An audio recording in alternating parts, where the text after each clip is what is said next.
മലയാളത്തിൽ നിന്ന് ഈ ആഴ്ച പുറത്തിറങ്ങുന്നതിൽ എനിക്ക് ഏറ്റവും കൂടുതൽ പ്രതീക്ഷ ഉണ്ടായിരുന്ന ചിത്രമാണ് സൂക്ഷ്മദർശിനി. നസ്രിയ നസീം, ബേസിൽ ജോസഫ് എന്നിവരാണ് കേന്ദ്ര കഥാപാത്രങ്ങളായിട്ട് വരുന്നത്. MC ജിതിനാണ് ചിത്രം സംവിധാനം ചെയ്തിരിക്കുന്നത്. പാലക്കാട് പ്രിയ തിയേറ്ററിൽ നിന്ന് ഞാൻ ചിത്രം കണ്ടു. ചിത്രം കണ്ടതിന് ശേഷമുള്ള എൻ്റെ ഒരു ഒപ്പീനിയനാണിത്. എൻ്റെ പേര് അഭിജിത്ത് വിശ്വനാഥ്. നമ്മുടെ ചാനൽ ആദ്യമായിട്ടാണ് നിങ്ങൾ കാണുന്നതെങ്കിൽ സബ്സ്ക്രൈബ് ചെയ്യുക, തൊട്ടടുത്തുള്ള ബെല്ലൈക്കൺ കൂടി എനേബിൾ ചെയ്യുക. നമുക്ക് നേരെ വീഡിയോയിലേക്ക് കിടക്കാം. Welcome to ഷിനുമോഷ.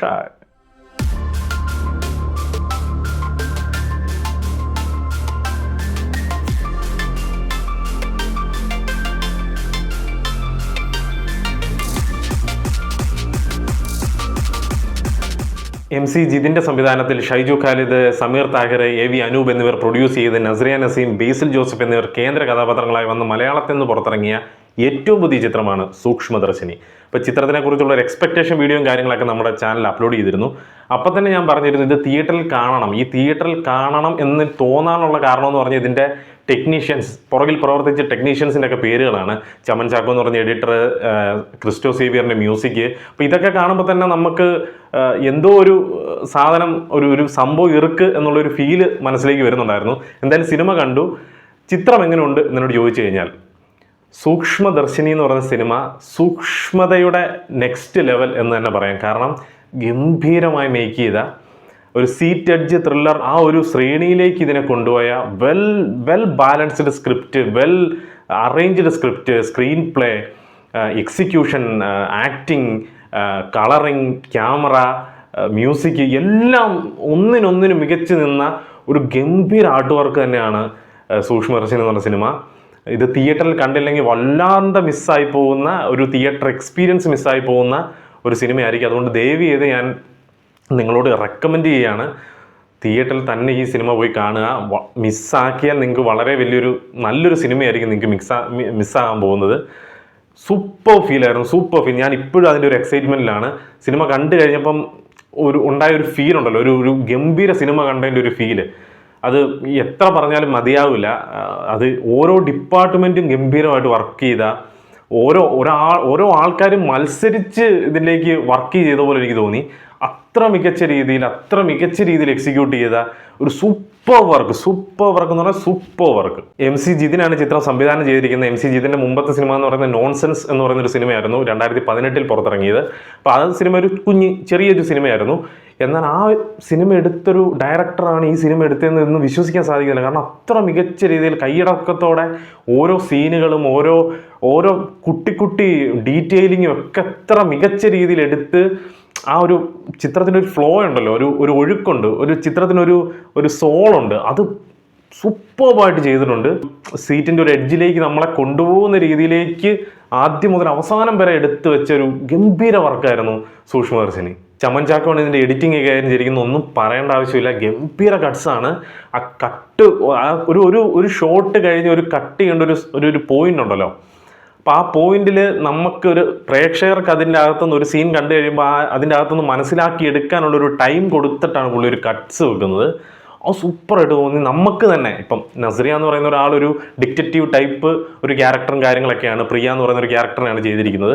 സൂപ്പറായിട്ടൊരു ഡിക്റ്ററ്റീവ് ടൈപ്പാണ്. അപ്പോൾ അവർക്കുണ്ടാകുന്ന ഒരു കൺഫ്യൂഷൻസ് ഉണ്ടല്ലോ, അത് കാണുന്ന പ്രേക്ഷകനും കൂടി ആണോ അങ്ങനെ ഉണ്ടോ എന്ന് നമ്മളെ കൂടി ഒന്ന് ചിന്തിപ്പിക്കുന്ന ഒരു ഗ്യാപ്പ് ആ കട്ട്സിൽ ഇടയ്ക്ക് വെക്കുന്നുണ്ട്. അതാണ് ഒരു എഡിറ്ററിൻ്റെ ആ സിനിമനെ കൺസീവ് ചെയ്ത രീതിയാണ് അദ്ദേഹം.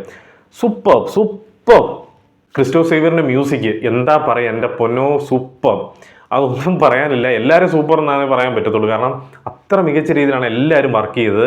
ക്രിസ്റ്റോ സേവിയറിൻ്റെ കാര്യം പറയേണ്ട ആവശ്യമില്ല. ഓരോ ബാക്ക്ഗ്രൗണ്ട് സ്കോറും പാട്ടുകളും ഒക്കെ ഗംഭീരമാണ്. ഭ്രമയോഗം എന്ന് പറയുന്ന സിനിമ നമ്മുടെ മുമ്പിൽ നിൽപ്പുണ്ട്. അപ്പോൾ പുള്ളി സെറ്റപ്പായിട്ട് അടിപൊളിയായിട്ട് ഇത് ചെയ്തു വെച്ചിട്ടുണ്ട്.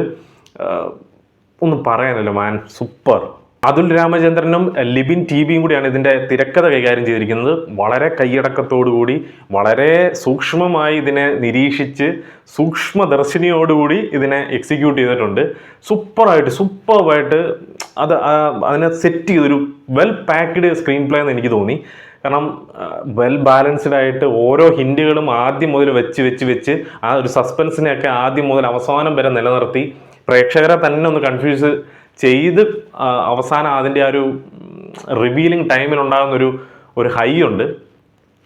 സൂപ്പറായിരുന്നു. Super writing, super. ഇനിയും മുമ്പോട്ട് നല്ല രീതിയിലുള്ള സ്ക്രിപ്റ്റുകൾ വരട്ടെ. ഒരുപാട് ആഗ്രഹിക്കുന്നു ഇവരുടെ ഒരു കോംബോയിൽ ഇനിയും സിനിമകൾ കാണാൻ. ഈ പണി അറിയാവുന്നതിന് കുറച്ച് പൈസ കൊടുത്തു കഴിഞ്ഞാൽ അവൻ പണിയെടുക്കും എന്നുള്ളതിൻ്റെ തെളിവാണ് ഇവരും രണ്ടുപേരും, അതുപോലെ തന്നെ MC ജിതിനും. ആദ്യത്തെ സിനിമ നോൺസെൻസിനൊന്നും വലിയ ബഡ്ജറ്റൊന്നും ഇല്ലാത്തൊരു സിനിമകളായിരുന്നു, പക്ഷേ ഇത് സൂപ്പർ. ശരൺ വേലായുധൻ നായരാണ് ഇതിൻ്റെ ക്യാമറ കൈകാര്യം ചെയ്തിരിക്കുന്നത്. ഷോർട്സ് ഒന്നും പറയണ്ട, ട്രെയിലറിൽ തന്നെ മനസ്സിലാവുന്നുണ്ടായിരുന്നു, ഗംഭീര ഷോർട്സ് ഉണ്ട്. സിനിമയിൽ നിങ്ങൾ കണ്ടു നോക്കുക, അന്യ ഷോർട്സ് ഉണ്ട്. സൂപ്പർ.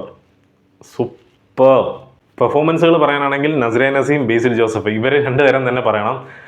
അടിപൊളിയായിട്ട് ചെയ്തിട്ടുണ്ട്. നസ്രിയ കുറേ നാളുകൾക്ക് ശേഷമാണ് വരുന്നത്.